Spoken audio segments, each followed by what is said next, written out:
On March 17, 1982, when Springsdale began to reveal the secrets of the harsh winter in the hills of Ozark in Missouri, an assistant social called Margaret Wilson visited an isolate cabin inside the county from Shannon. What she found would forever change her understanding of the limit, social isolation, and the consequences of institutional neglect in American rural communities.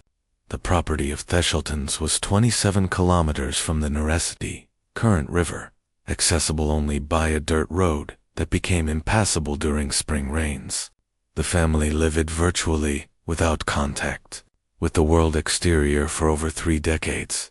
Margaret's visit was motivated by a complaint anonymous received by the Missouri Department of Social Services that children were living in unhealthy conditions and possibly suffering abuse.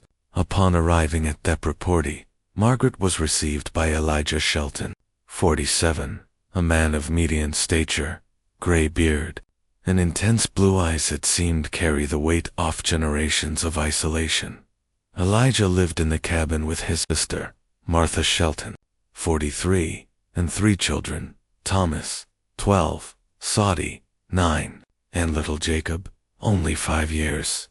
The cabin, built by Elijah's grandfather in the 1920s, was a structure of wood with 12 bedrooms, a kitchen, and a living room. The property included a small barn, a vegetable garden, and a well. There was no electricity or water piped. Isolation was almost total, with occasional trips to the city to buy supplies they couldn't produce. The climate that day was mild, with a temperature of 17 degrees Celsius and partially cloudy. The recent frost had left the floor around the muddy cabin, and the air he carried the characteristic smell of wetland and decaying wood. During the Margaret noticed that children showed signs of light malnutrition and lack of basic medical care. Thomas had a bad scar healed on the right arm, the result of an accident the previous year. Saudi had a light strabism that had never been.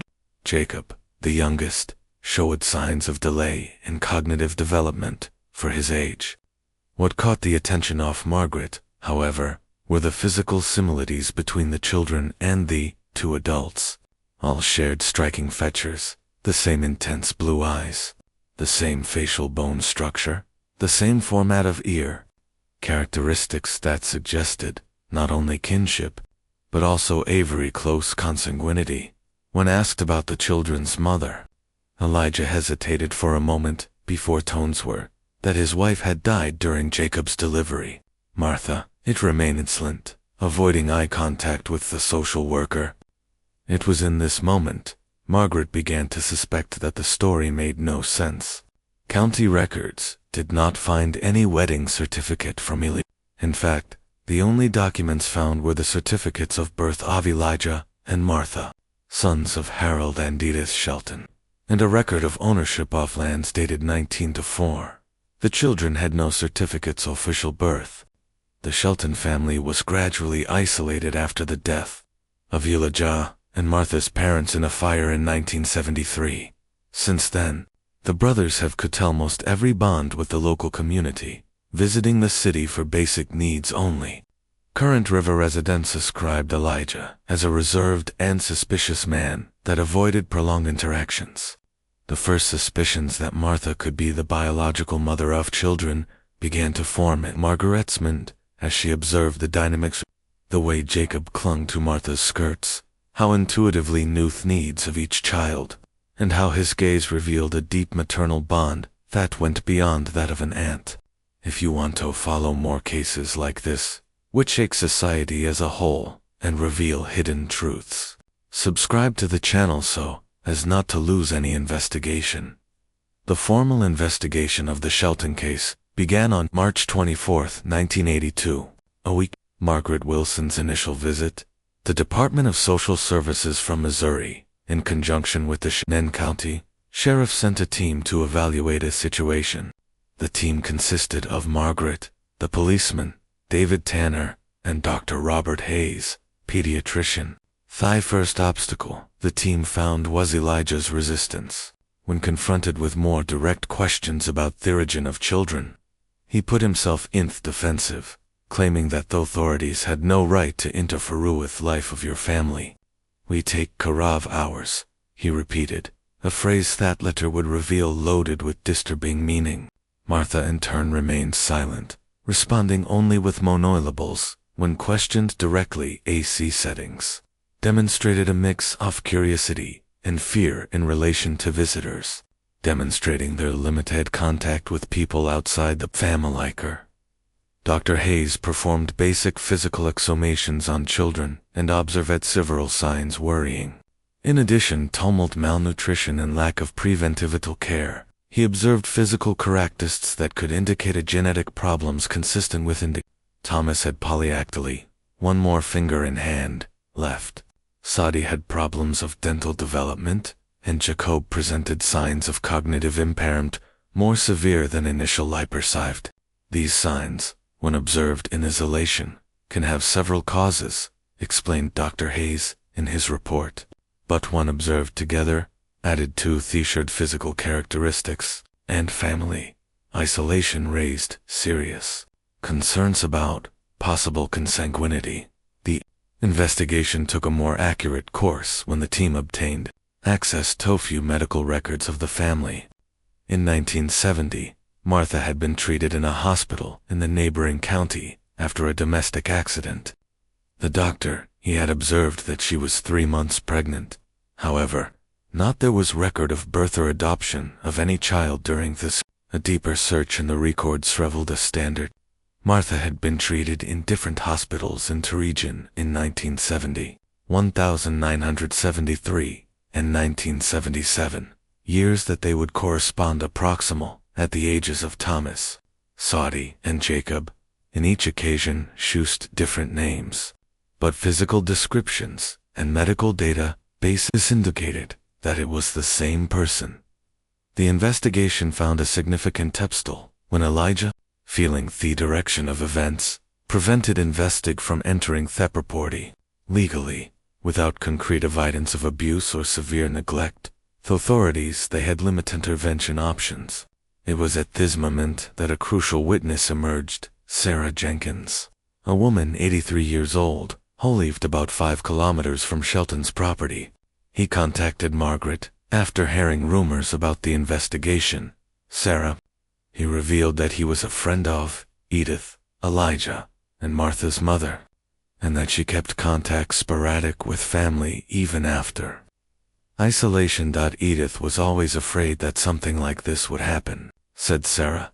Harold kept the family isolated, saying that the world was corrupt and that they could only trust in the blood itself. When they died in that fire, I tried to help boys, but Elijah was already very similar to his father. Suspicious, hostile. Sarah revealed that she had visited the cabin a few times after the death of her parents, carrying supplies and offering assistance.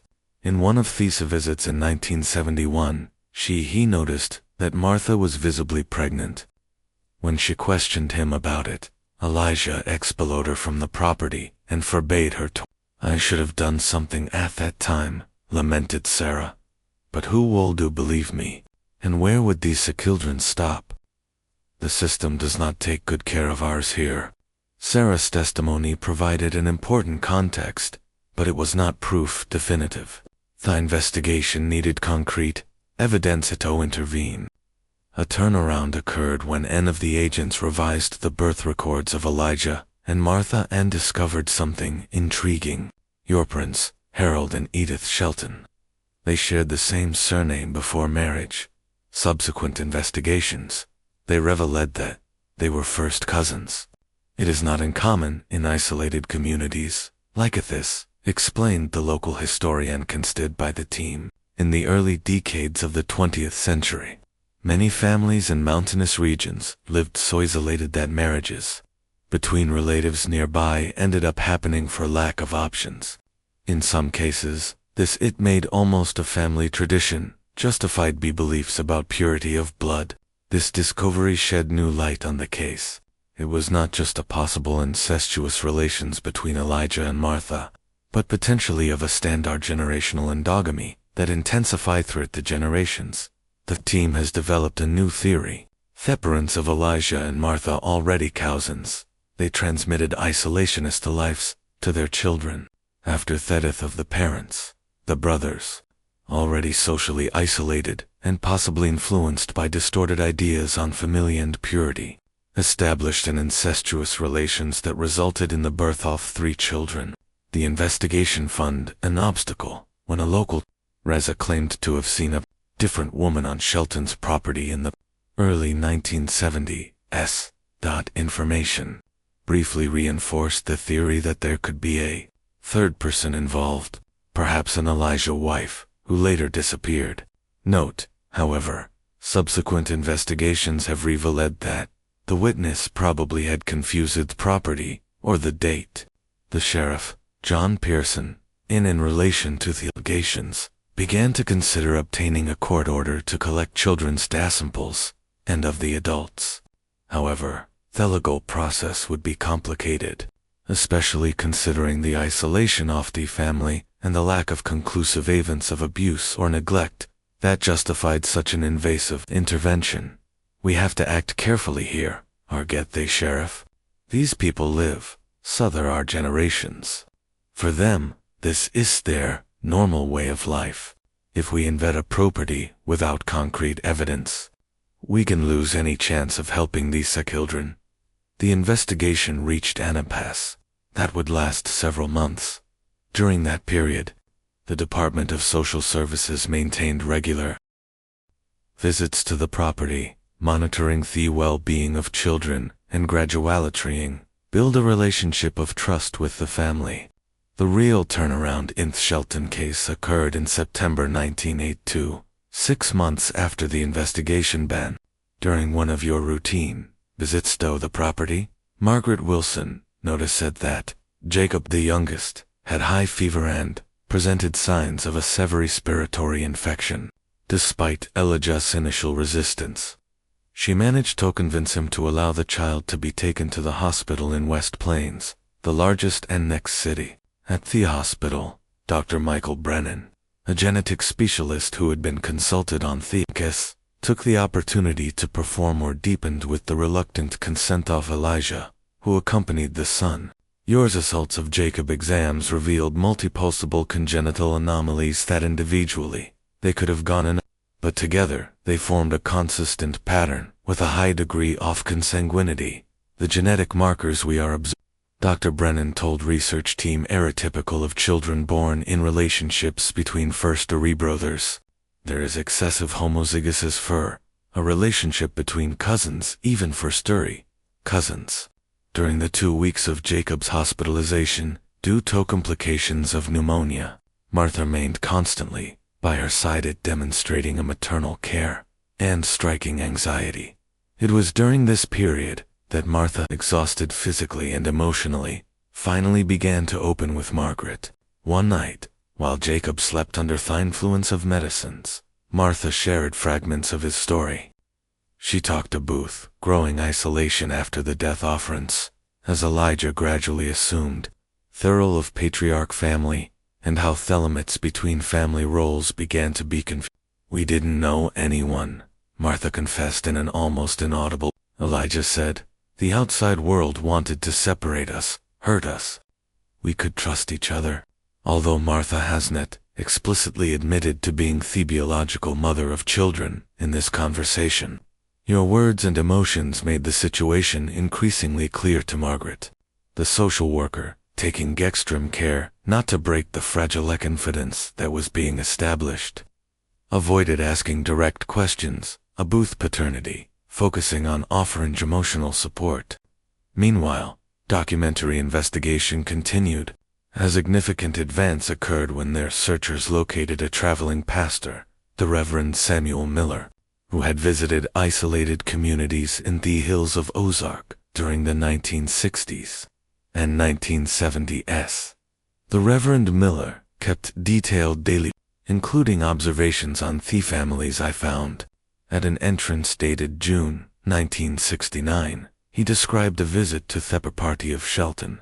I visited the Shelton family today. Your parents recently died in circumstances tragic, leaving 2 adult children. Elijah, 34, and Martha, 30. I found them living in extreme poverty and isolation.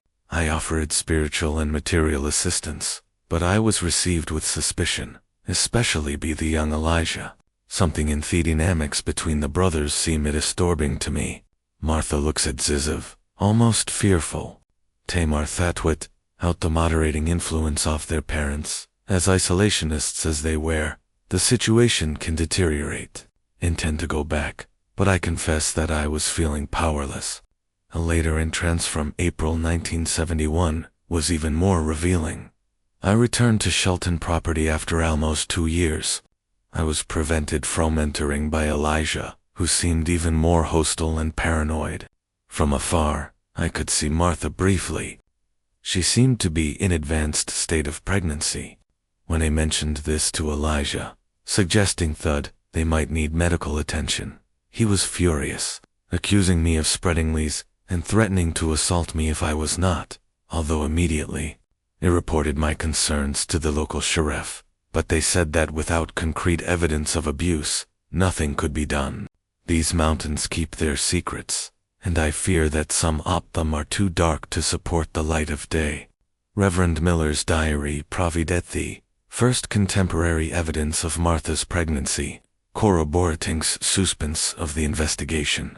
Another crucial event occurred when managed to locate medical records from a Springfield hospital where Martha had been treated in 1977. The name Mary Smith, the record that it had been hospitalized in advanced labor and given to Leiterboy with multiple health complications, including breathing problems and a slight cardiac defect. The date of birth coincided with the approximate age of Jacob. The medical team of the Timon noticed concerns about possibly abnormalcy, genetic and suggested moretists. But Mary Smith left the hospital against the medical advice as soon a sire condition and that of the babies, while Jacob recovered at the hospital. Dr. Brennan with Judicial Authorization Limited performed additional examinations that revealed that the boy had a condition, revealed called Appert syndrome characterized by skull malformation, hands, and feet. This syndrome can occur spontaneously, but its incidence increases significantly in cases of close consanguinity. Based on the new evidence, Judge Ilelanina Simmons issued a warrant authorizing DNA tests in all Shelton children and adults. Their results obtained in November 1982, they were conclusive. Elijah was the biological father, and Martha, the biological mother of the 3 children. Leave a comment. Never give up on the truth. If you believe all cases of familial abuse deserve to be investigated, no matter how isolated the community. And December 7, 1982, based on genetic evidence and testimonials collected, Elijah Shelton was formally accused of incest, a Class D crime in Missouri, punishable with up to 4 years in prison. Martha, considered victim due to evidence of prolonged psychological, it did not face accusation, but their ability to take care of the children was questioned in court. Elijah Shelton's trial began in February 1983 and attracted significant regional media attention despite efforts to keep the case relatively discreet and protect privacy of children. The Shannon County, one of the most complex and morally challenging cases in history. During the trial, Elijah Stephens, led by public defender Jarrell Thompson, he argued that extreme isolation and the dysfunctional intern in which he had been had compromised their ability to discern norms, basic social morals. Thompson presented evidence that Harold and Edith Shelton, parents of Elishad and Martha, had deliberatized their children, depriving them of formal education and normal social. The defendant, argued Thompson, is the product of isolation, generations and, possibly from previous himself is the son of first cousins who created him, believing that the outside world was hostile, and that the family should remain introspective. The accusation represented by Amanda Lewis recognized the circumstance, but maintained that Elijah understood the nature of his actions. The defendant demonstrated the ability to interact with the community when necessary, to conduct basic business, and deliberately hide the true nature of Fitz's relationship with the sister, Louisa. These are not someone's actions suitable to distinguish right from wrong. Martha Shelton witnessed. Two closed doors. Excerpts edited from his testimony subsequently disclosed. They revealed a pattern of psychological manipulation that began after the death of her parents, when she was 29 and Elijah 33. According to Martha, Elijah gradually assumed full control over all aspects of its lives, isolating it more and more and convincing it that the outside world had represented a threat to its safe John family unit.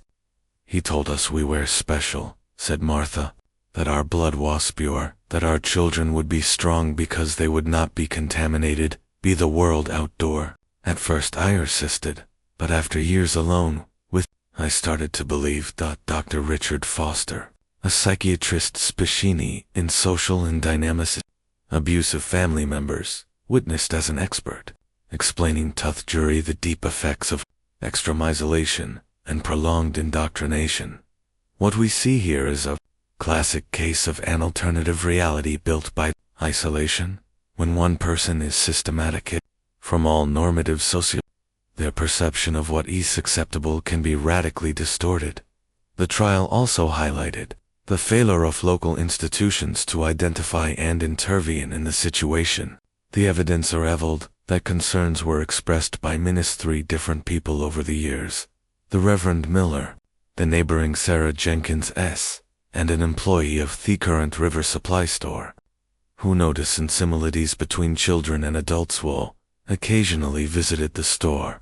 In either case was proper follow-up by the authorities, revealing systemic failures in monitoring isolated communities and in protection of vulnerable people in remote rural areas. After 2 weeks of testimonials, the jury considered Elijah Shelton guilty of incest, but recommended cleaning due to attenuating jury sentence. The judge, Elena Simmons, sentenced him to 3 years in prison, with the possibility of freedom, conditional after 18 months, and ordered compulsory psychological treatment.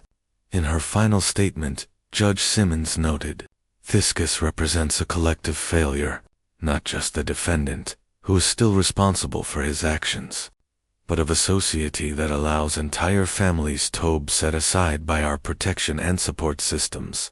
Geographical isolation should not mean institutional abandonment."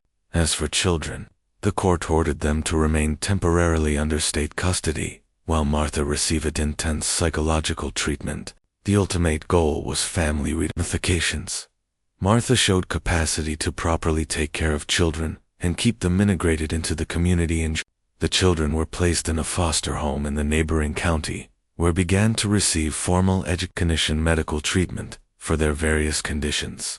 Thomas, the eldest, demonstrated remarkable resilience and adaptability, rapidly reaching your colleagues in educational terms. Despotith, delay initial.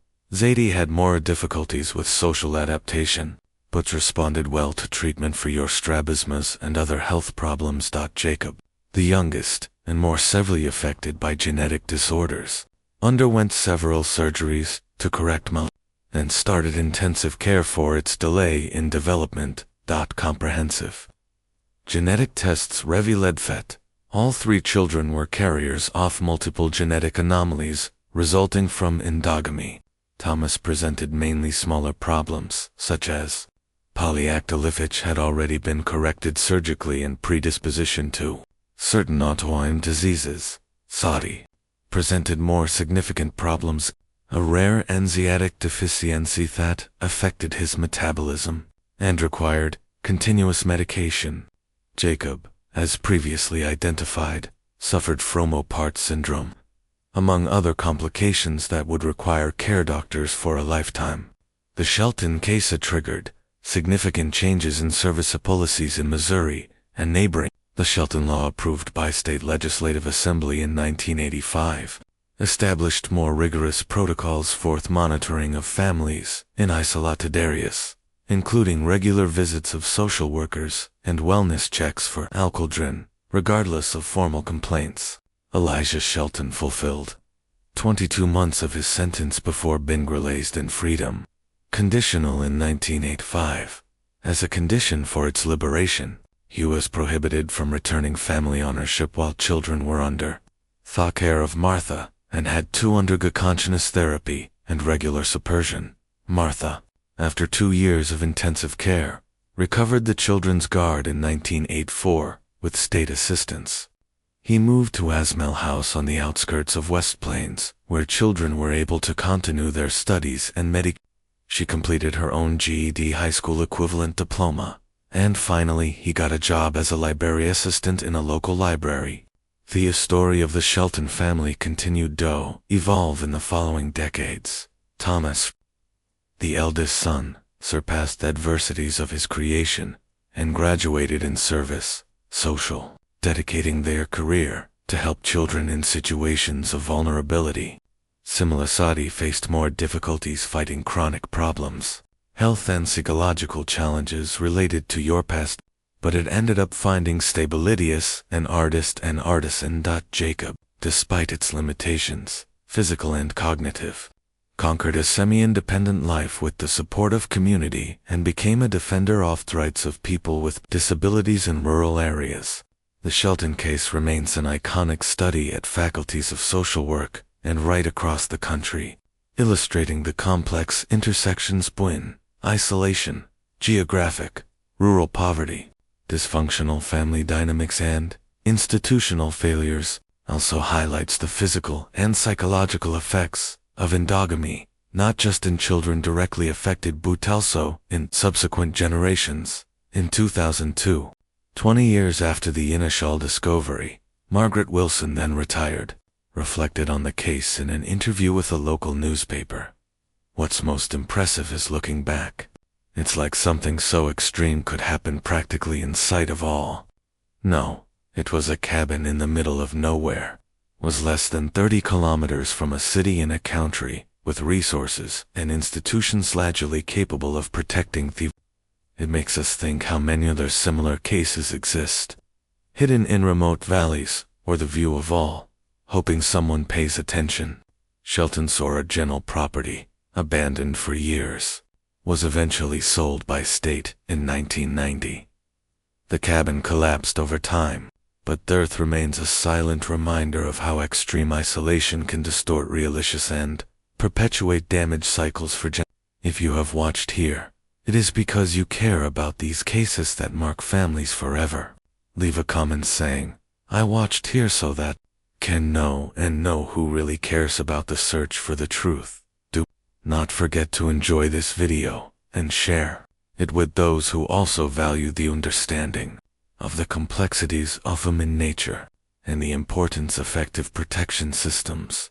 If you haven't subscribed to the channel yet, subscribe now to follow more investigations of cases that make us reflect on our society and collectivist